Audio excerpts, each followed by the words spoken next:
Assim, Melhorou? sim, sim. Quero agradecer imensamente, excelentíssima senhora Procuradora-Geral, né, que nos brindou com sua presença, parabenizar pelo trabalho hercúleo que vem fazendo, né, são muitas áreas de atuação e a gente acompanha, os pareceres são todos com muita consistência jurídica, com muito embasamento doutrinário, jurisprudencial, então já ficam aqui os meus cumprimentos. E o que eu queria ouvir, Vossa Excelência, especificamente, é sobre justamente o contrato referente à aquisição dos respiradores. Quando começaram as denúncias na imprensa, eu enviei um ofício à Secretaria de Saúde e demorou um pouco, mas eu obtive acesso à cópia do procedimento. Ok. Constatei que, nesse procedimento, né, houve uma série de pareceres da Procuradoria, inclusive da lavra de vários procuradores diferentes, e todos muito consistentes, mas pareceres, em sua maioria, vamos dizer assim, de ordem geral, né? Por exemplo, houve lá um parecer referência para essas contratações em época de pandemia, depois algumas notas técnicas possibilitando pagamento antecipado em razão da emergência. Só os últimos pareceres é que falaram mais objetivamente sobre a contratação em si. Sim. Quais são os pontos que eu queria, se possível, ouvir Vossa Excelência?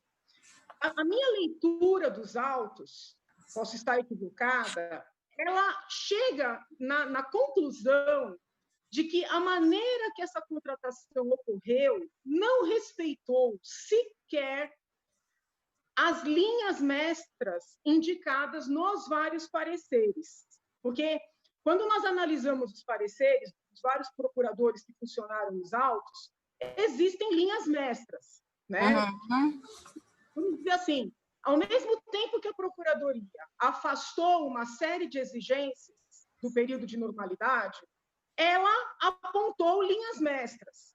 A leitura que eu faço dos autos mostra que estas linhas mestras estabelecidas para um período de calamidade pública não foram observadas. Então, eu queria pontuar para Vossa Excelência para saber se eu estou entendendo errado ou se realmente a Procuradoria faz esses pareceres e deixa a critério da autoridade, ou se existe um trabalho de compliance da Procuradoria de checar se essas linhas foram atendidas e, eventualmente, até denunciar o não atendimento.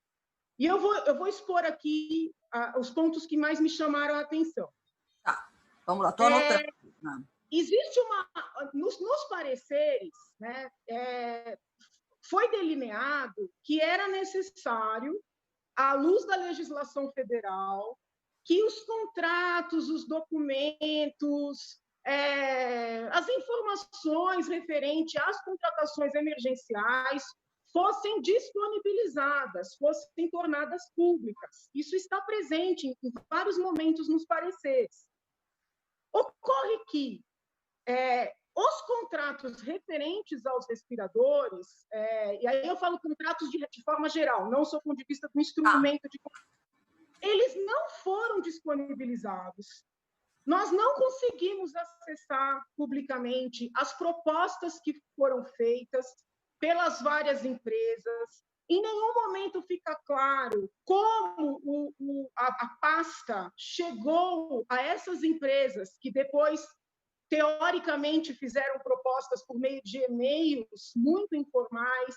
Então, assim, eu identifico que essa orientação dada pela Procuradoria, com base na legislação federal, que inclusive é citada nos pareceres, ela não foi observada.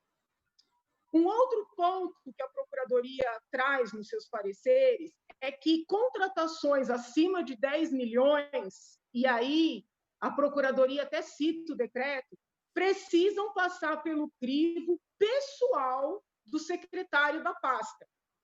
E, diferentemente do que ocorreu com outros contratos, como, por exemplo, os contratos dos hospitais de campanha, que foram disponibilizados na internet, outros contratos foram assinados, foram encabeçados pelo secretário da pasta. Este contrato em especial, ou esta contratação, ela foi toda feita por uma coordenadoria. que foi um ponto que, para mim, desde o início, causou muita estranheza. Né? Tanto é que eu falava para os meus assessores, né, eu quero que eu precise secretário. E eles diziam, mas a gente ligou na secretaria e não é com secretária, é com uma coordenadoria. Isso me causou estranheza desde o primeiro momento. Quando eu li os pareceres da própria Procuradoria, dizendo que, em caso de contratações maiores do que 10 milhões, teria que ser por meio do secretário, eu, vamos dizer assim, confirmei o sentimento de estranheza que eu tive num primeiro momento, porque foi uma contratação de 500 milhões de reais.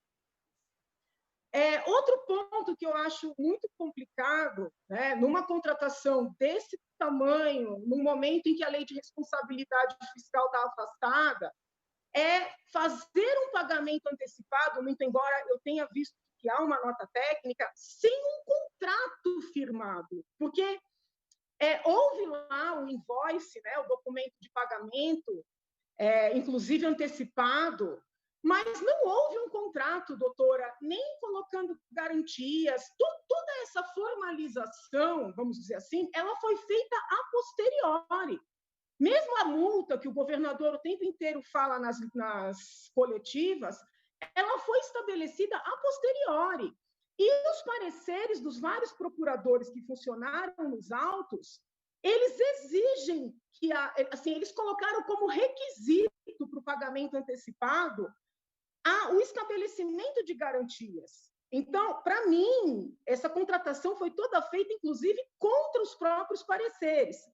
E tem um ponto que me chamou mais atenção ainda, porque em vários momentos, nos pareceres, existe uma exigência de que a empresa, na verdade, o nome que adere, né? Que a utilização é um termo de adesão, que a empresa que adere tem que ser representada pelo seu representante legal, com os documentos, né, que mostrem e comprovem essa representação, e ele, inclusive, tem que fazer uma declaração de que não tem nada contra ele. E, assim, tem uma criatura que aparece nesse processo, na minha percepção, do nada, que é um senhor chamado Basílio Fantazes. Ele aparece como representante, né? Ele aparece em e-mails, na verdade, como representante da empresa que foi contratada para fornecer os respiradores. Ele faz ali algumas comunicações, inclusive referentes ao pagamento de antecipação, mas em nenhum momento, Excelência, no contrato, no processo inteiro, é um processo de quase 400 páginas, existe um documento sequer ligando esse senhor à empresa Richens, acho que é essa a pronúncia que foi a empresa, vamos dizer assim, selecionada para fazer a venda. Então, eu queria entender se o papel da Procuradoria é um papel assim de aconselhamento, vamos dizer, teórico, ou se a Procuradoria não teria também o papel de identificar que a empresa selecionada estava sendo representada por alguém que não tinha sequer um instrumento de procuração. Eu não sabia quem era esse senhor. Então, eu só atentei para ele quando saiu uma matéria, agora eu não sei se foi na Folha ou no Estadão, dizendo que ele tinha sido tesoureiro de um partido político e que já tinha sido alvo de buscas e apreensões em outros estados da federação.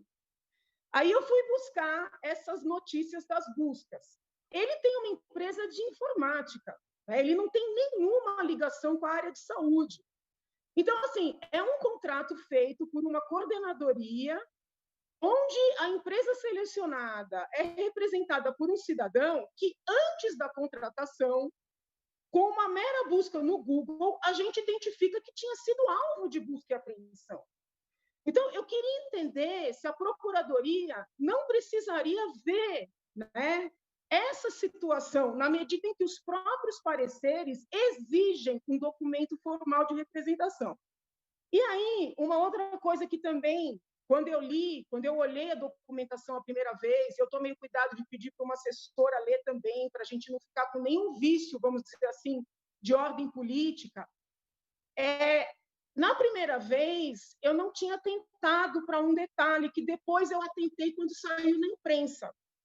Quem indicou essa empresa a fazer a negociação com a secretaria foi a Invest São Paulo, que, teoricamente, seria como um equivalente do BNDES no nosso estado. O BNDES é uma instituição financeira autônoma. Então, eu entendo que no campo federal, não sei, posso estar equivocada, jamais o BNDES poderia indicar uma empresa para ser contratada pelo governo federal, por exemplo. Então, a minha dúvida, do ponto de vista jurídico, é legítimo, é legal, é lícito que uma instituição financeira, o Invest São Paulo, indique uma empresa para ser contratada para vender para o governo numa época de calamidade pública?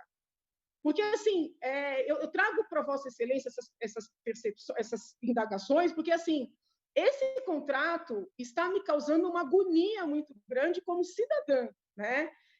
Eu fui olhar os contratos dos hospitais de campanha, houve uma denúncia numa contratação na Secretaria de Assuntos Sociais, de Desenvolvimento Social, eu levantei o contrato, eu vi que, sob o ponto de vista jurídico, né? Estou terminando, Excelência, ele é impecável, né? Mas esse aqui, Excelência, ele, para mim, foge de todas as regras do direito.